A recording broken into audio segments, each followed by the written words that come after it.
गाताना, थोरवी तुझी गाताना. आज आपल्या जिल्हा परिषद प्राथमिक शाळा दाताळा येथे आज आपण सावित्रीबाई फुले यांची जयंती साजरी करत आहोत. सावित्रीबाई फुले जयंती निमित्तच आपण बालिका दिन म्हणून साजरी करतो आणि आज बऱ्याच बालिका या सावित्रीच्या रूपात आलेल्या आहेत.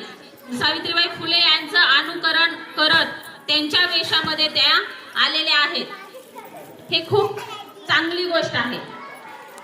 तर सावित्रीबाई फुले तुम्हा सर्वांना माहित आहेत. क्रांतिज्योती सावित्रीबाई फुले या कोण होत्या, त्यांनी काय केले, त्यांचं कार्य काय आहे हे सर्वांना तुम्हाला जवळजवळ माहित आहे. कारण आपण प्रत्येक कार्यक्रमामध्ये कोणाला प्रथम स्थान देतो, सावित्रीबाई फुले यांना. सावित्रीबाई फुले यांच्या प्रतिमेस हार घातल्यानंतरच आपण कोणत्याही कार्यक्रमाची सुरुवात करतो. आपल्या शाळेमध्ये आलेले नवीन पहिलीचे दुसरीचे विद्यार्थ्यांना प्रश्न पडत असेल की या स्त्रीचा फोटो का आपण हार घालत आहोत, त्यांना प्रणाम करत आहोत, यांनी असं काय कार्य केलेलं आहे की यामुळे आपण यांचा एवढा आदर करतो आणि प्रत्येक कार्यक्रमाच्या वेळेस क्रांतिज्योती सावित्रीबाई फुले यांच्या प्रतिमेस पुष्पहार अर्पण करूनच आपण त्या कार्यक्रमाची सुरुवात करत असतो. तर का करत असतो? कारण त्यांचं कार्य महान आहे. ज्या काळी स्त्रियांना घराच्या बाहेर निघण्याची मुभा नव्हती, ज्या काळी स्त्रियांना शिक्षणाचा अधिकार नव्हता, त्या काळामध्ये क्रांतिज्योती सावित्रीबाई फुले यांनी शिक्षणाचा वसा हाती घेतलेला आहे.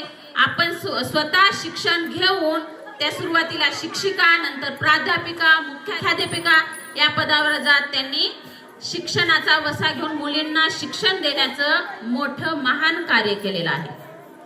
याची तुम्हाला आता किंमत समजणार नाही, कारण आता तुम्हाला घरापर्यंत तुमच्या शिक्षण आलेलं आहे, तुमच्या हातामध्ये शिक्षण आलेलं आहे.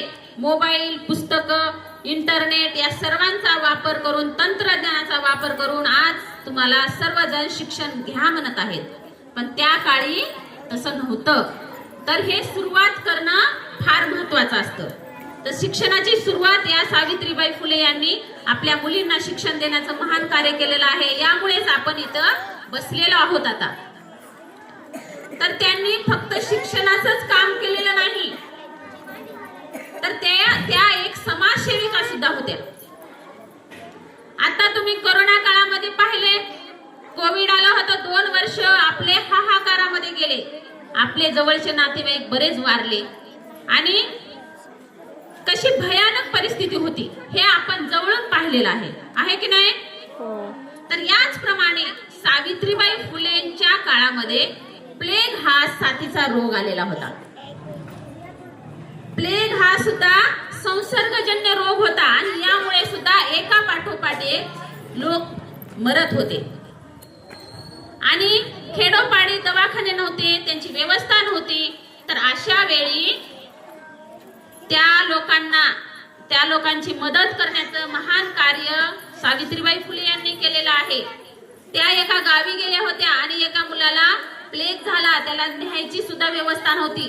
तर त्यांनी 10 किलोमीटरचा अंतर त्या विद्यार्थ्याला पाठीवर घेऊन पार केलेला आहे आणि त्याला दवाखान्यापर्यंत नेऊन त्यांनी त्याचा प्राण वाचवलेला आहे.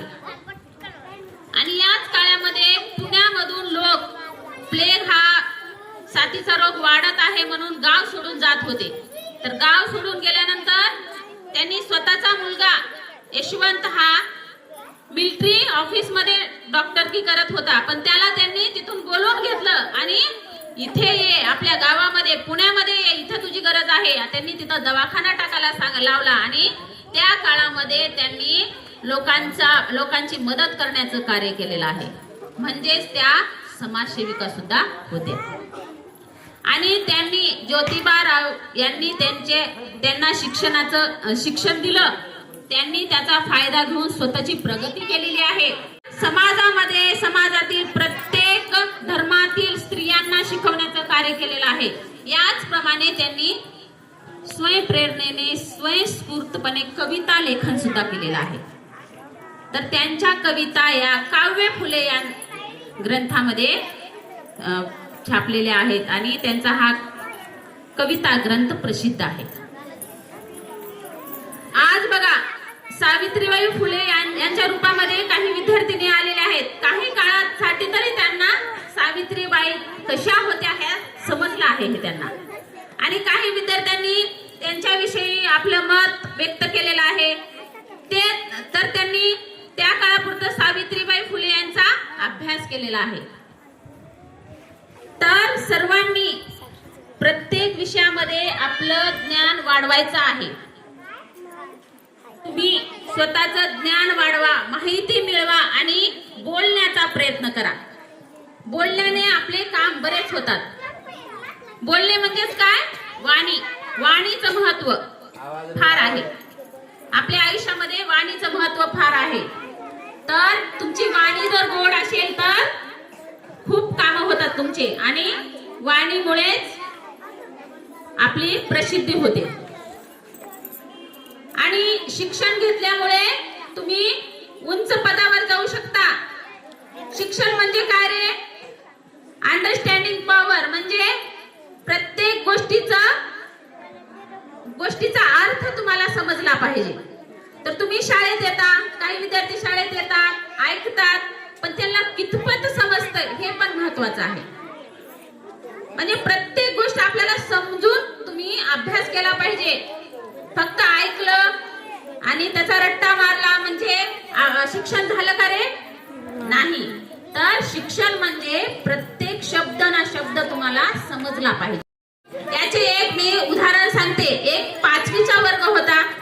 5वीच्या वर्गामध्ये एक छोटू नावाचा विद्यार्थी होता आणि 5वीच्या वर्गामध्ये शिक्षकांनी त्यांना इंग्रजी शिकवली, ABCD शिकवलं होतं. मग आता त्यांना वाटलं आता विद्यार्थ्यांना आपण शब्द देऊया आणि त्यांनी एक शब्द दिला, माय फादर. आणि त्यांना त्याचा अर्थ सांगितला. माय फादर म्हणजे माझे वडील. आणि सर्वांना काय सांगितलं? शब्द पाठ करून यायचे. आणि शाळा सुटली. मग हा छोटू शब्द लिहून घेतला होता. त्याला माहित होतं आता उद्या जर आपण पाठ केलं नाही तर सर आपल्याला मार देतील. म्हणून तो जातीवेळी म्हणजे शाळा सुटल्यानंतर शाळेपासून घरापर्यंत जाईपर्यंत आपण हा शब्द पाठ करून टाकायचा असं त्याने ठरवलं. आणि त्यांनी काय पाठ करायला सुरुवात केली? माय फादर. माय फादर म्हणजे सरांचे वडील. त्याचं काय चुकलं का रे? कारण सरांनी काय सांगितलं होतं? माय फादर म्हणजे माझे वडील. पण समजण्यामध्ये ह्याची चूक झाली. त्याने काय समजलं? माय फादर म्हणजे सरांचे वडील. आणि पुढे तो मनातल्या मनात पुटपटत जाऊ लागला. माय फादर म्हणजे सरांचे वडील, माय फादर म्हणजे सरांचे वडील. पुढे त्याला एक मोठा मुलगा 7वी 8वीचा तो म्हणाला, अरे इकडे काय पाठ करायलास तू? माय फादर म्हणजे तसं नाही रे, माय फादर म्हणजे माझे वडील असं पाठ कर. बरं म्हणला तो. आणि पुढे जात माय फादर म्हणजे माझ्या मित्राचे वडील. शाळेत माय फादर म्हणजे सरांचे वडील, रस्त्याने माय फादर म्हणजे माझ्या मित्राचे वडील.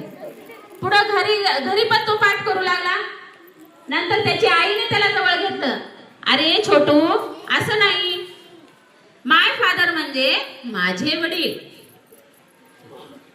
तर बरं तो म्हणायला. मग घरी आल्यानंतर माय फादर म्हणजे आईचे वडील. घरी आल्यानंतर माय फादर म्हणजे आईचे वडील. पुन्हा रात्री झोपताना पुन्हा त्याच्या वडिलांनी ऐकलं. वडील म्हणाले, छोटू तू चुकीचं पाठ करत आहेस रे, माय फादर म्हणजे माझे वडील. पुन्हा त्याने मनामध्ये ठसवलं. झोपताना माय फादर म्हणजे वडिलांचे वडील. शाळेत माय फादर म्हणजे सरांचे वडील, रस्त्याने माय फादर म्हणजे मित्राचे वडील, घरी आल्यानंतर माय फादर म्हणजे आईचे वडील आणि झोपताना माय फादर म्हणजे वडिलांचे वडील. म्हणजे असा रट्टा पाठ करून तुम्ही शिक्षण घेणार आहात का? तर ते तुम्ही समजून घेऊन शिक्षण घेतलं पाहिजे. एक शब्दाचा अर्थ समजून तुम्ही शिक्षण घेतलं तरच तुमचा विकास होणार आहे. आणि सावित्रीबाई फुले यांनी या शिक्षणाचे दार आपल्यासाठी उघडलेले आहे आणि याचा सर्व मुलींनी फायदा घेतला पाहिजे आणि शिक्षण घेऊन उच्च पदापर्यंत त्यांनी गेलं पाहिजे। तर सर्वांनी आता आपण एवढ्या जयंत्या साजरा करतो, म्हणजे या जयंतीपासून आपल्याला काय शिकायला भेटलं याचा आपण अभ्यास केला पाहिजे। प्रत्येक थोर नेत्यांचे आपण जीवन कार्य वाचतो, त्यांनी त्यांच्या जीवनामध्ये काय कार्य केलेलं आहे याचा आपण अभ्यास करतो आणि यापासून आपल्या जीवनामध्ये काय बदल घडवायचा आहे हे आपल्या हातामध्ये असतं। तर सर्वांनी आता आपण सावित्रीबाई फुले यांकडून आपण शिक्षणाचा वसा घेतलेला आहे आणि हा शिक्षणाचा वसा आपल्याला असाच पुढे पुढे न्यायचा आहे। पुढल्या पिढीला आपल्याला शिक्षणाचा वसा द्यायचा आहे। तर शेवटी सावित्रीबाई फुले यांच्या प्रतिमेस मी कोटी कोटी प्रणाम करते आणि माझे 2 शब्द संपवते। जय हिंद, जय बाबा। धन्यवाद।